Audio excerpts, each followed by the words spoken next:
Bonjour à tous et bienvenue sur ce 31e épisode d'Histoire de bagnole. Aujourd'hui je vais vous parler non pas d'une voiture mais d'une famille de modèles, les Alfa Romeo Tipo 33. Je ne vais pas trop m'étaler sur les débuts d'Alfa Romeo pour la simple et bonne raison qu'il y a plein de modèles hyper intéressants qui sont sortis en amont de la Tipo 33 dans l'histoire d'Alfa Romeo et je suis sûr que je ferai des vidéos dessus et donc je vous parlerai de la création d'Alfa Romeo et des petits détails d'Alfa Romeo à ce moment-là. Tout ce que vous avez besoin de savoir pour le moment, c'est que dans les années 60, Alfa Romeo est engagé en compétition, surtout en endurance et plus précisément en catégorie GT. Mais à la fin des années 60, Alfa Romeo décide de monter dans les catégories supérieures. Au début, ils vont créer une voiture très sommaire. En fait, Alfa Romeo va récupérer tous les meilleurs éléments de ces meilleures voitures et les assembler ensemble. Mais le prototype va évoluer et la barquette nommée Alfa Romeo Tipo 33 Periscopio va voir le jour en 1967.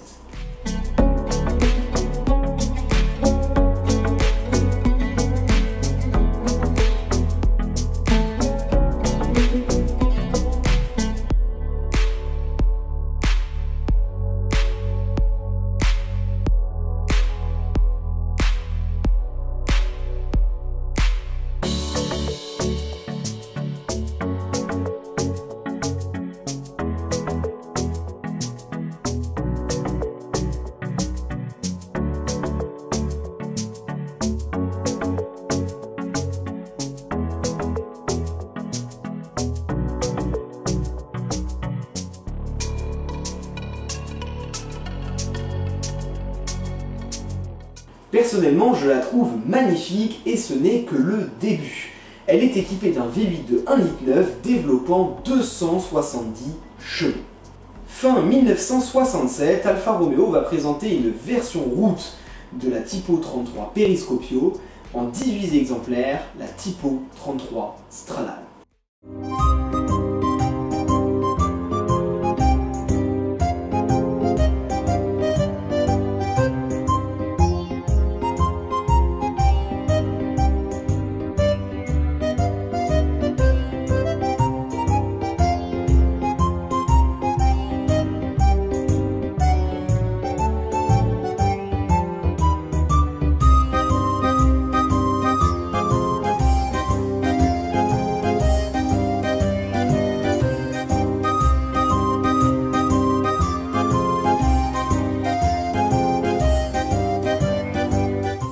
La Tipo 33 Stradale reprend beaucoup d'éléments de la Tipo 33 Periscopio, on va dire absolument tout.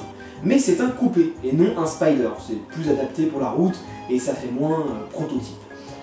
Elle est époustouflante de par sa beauté et elle est considérée par beaucoup de passionnés comme une des voitures les plus magnifiques de l'histoire de l'automobile. Et même encore aujourd'hui, elle gagne régulièrement des concours d'élégance parmi les plus prestigieux de la planète, donc c'est vraiment une voiture exceptionnel. Mais un problème se profile à l'horizon. Malgré les évolutions du prototype Tipo 33 Periscopio et malgré la beauté de la Tipo 33 Stradale, la Tipo 33 n'obtient pas les résultats attendus en endurance. Mais Alfa Romeo va tenir bon et fin 1967, ils vont présenter la Tipo 33/2.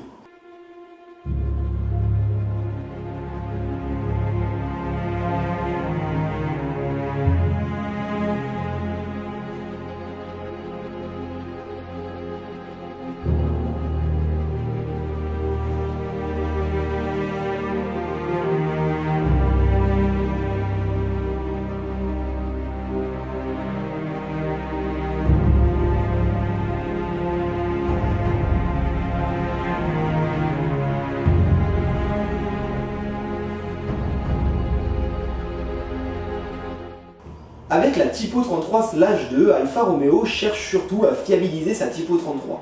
Effectivement, les échecs des saisons passées sont dus à un problème de fiabilité de la Tipo 33 Periscopio qui a eu beaucoup de casses, beaucoup de problèmes, ce qui ne fonctionne pas vraiment bien en endurance, of course. Donc il faut fiabiliser la Tipo 33. Et c'est totalement le but de la Tipo 33/2. Donc on ne va pas toucher spécialement à la mécanique, on va juste la fiabiliser, on ne va pas toucher au châssis, on va le fiabiliser. Par contre, on va modifier la carrosserie et améliorer l'aérodynamisme. Il faut quand même améliorer 2-3 petits trucs. Il faut bien qu'elle évolue cette voiture. Après un début de saison assez mitigé, ni la meilleure ni la plus nulle, la Tipo 33 va montrer son vrai potentiel à la Targa Florio en arrivant 2e, 3e, 5e et 6e. Ce qui va permettre de remporter haut la main sa catégorie, la catégorie 2 litres. Oui, parce que c'était au classement général qu'ils sont arrivés 2e, 3e, 5e et 6e, pas dans leur catégorie. Au 1000 km du Nürburgring, la Tipo 33/2 va également remporter sa catégorie. Et puis au cours de l'été, donc hors championnat, elle va s'imposer dans pas mal de courses allemandes. Excusez-moi d'avance si j'écorche les noms, hein, c'est pas évident pour nous. Donc au cours de l'été 1968, elle va remporter à Wallenga, à Zandvoort, à Koksicht et à Wunstorf. La Tipo 33/2 va continuer à briller, et cette fois dans les épreuves du championnat, en remportant à Mugello, au Grand Prix de Suède, aux 500 km de Zellweck et à Hockenheim. Mais c'est aux 500 km d'Imola où elle va briller en faisant un triplé. En 1968, il y a eu une petite particularité, c'est que les 24 heures du Mans se sont déroulées en septembre et non en juin. Pour la simple et bonne raison que, à cause des événements de mai 1968, la police n'était pas disponible pour surveiller l'événement des 24 heures du Mans, qui ramenait beaucoup de monde, donc il fallait de la police. Donc voilà, donc ça s'est passé en septembre. Et aux 24 heures du Mans, eh ben, c'est une version un peu spéciale de la Tipo 33/2 qui se pointe. En fait, ils ont légèrement modifié leur Tipo 33/2. Ils les ont légèrement allongés et ils ont rajouté des espèces d'ailerons verticales qui vont permettre de prendre plus de vitesse dans les grandes lignes droites, comme la ligne droite des Hunaudières par exemple. Au final, elles vont arriver 4e et 6e, et donc elles vont gagner facilement leur catégorie, ce qui est vraiment exceptionnel, hein, faut le dire. Voilà. Au final, la fiabilisation de cette voiture était bien la solution, ça a fonctionné et ça lui a permis de prendre sa place de leader de sa catégorie, la catégorie prototype 2 litres. Mais en 1969, Alfa Romeo en veut encore plus et présente la Tipo 33/3.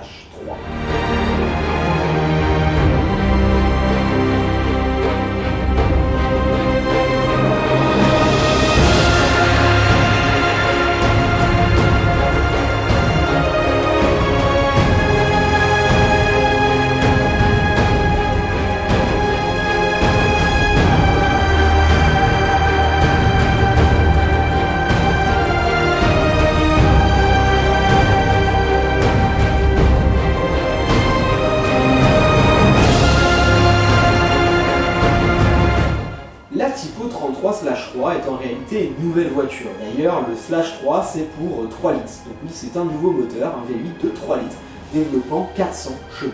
Le châssis est lui aussi nouveau. La carrosserie, je pense que vous l'avez constaté, elle est elle aussi nouvelle. Et d'ailleurs, j'adore ce design-là. Bref, la Tipo 33/3 est vraiment une autre voiture. D'ailleurs, en parlant de carrosserie, elle va avoir une petite particularité, c'est que sa carrosserie va évoluer au fur et à mesure des courses pour être plus adaptée aux différents tracés et avoir l'aérodynamisme nécessaire pour chaque tracé. Après une saison correcte avec quelques victoires, la puissance va monter à 420 chevaux en 1971. Et la Tipo 33 va enchaîner les victoires. Elle va évoluer seulement en 1974 avec la Tipo 33 TT12.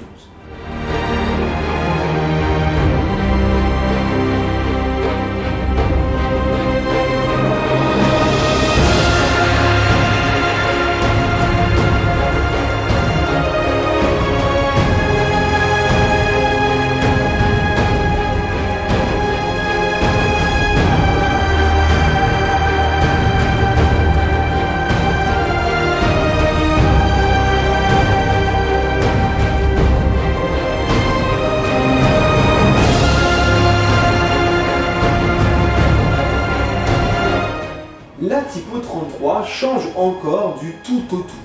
Pour moi, il s'agit de la moins belle Tipo 33 en termes de design. Ouais, je suis pas hyper fan de la TT12 en termes de design, mais par contre, mécaniquement, c'est une merveille.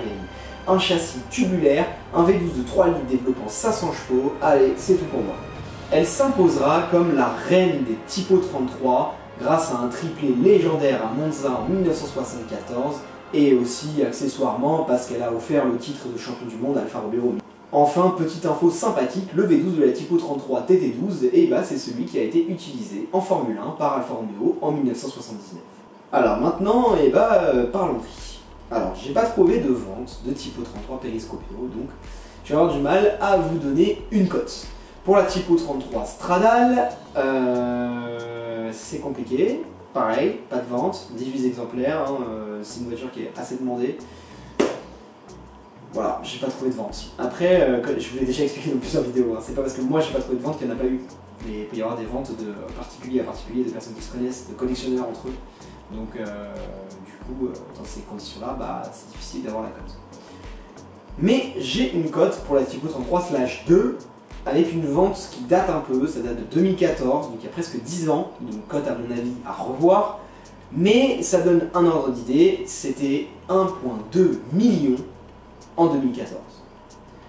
Pour la Tipo 33/3, on a une vente qui s'est faite en 2022, là 1,6 million.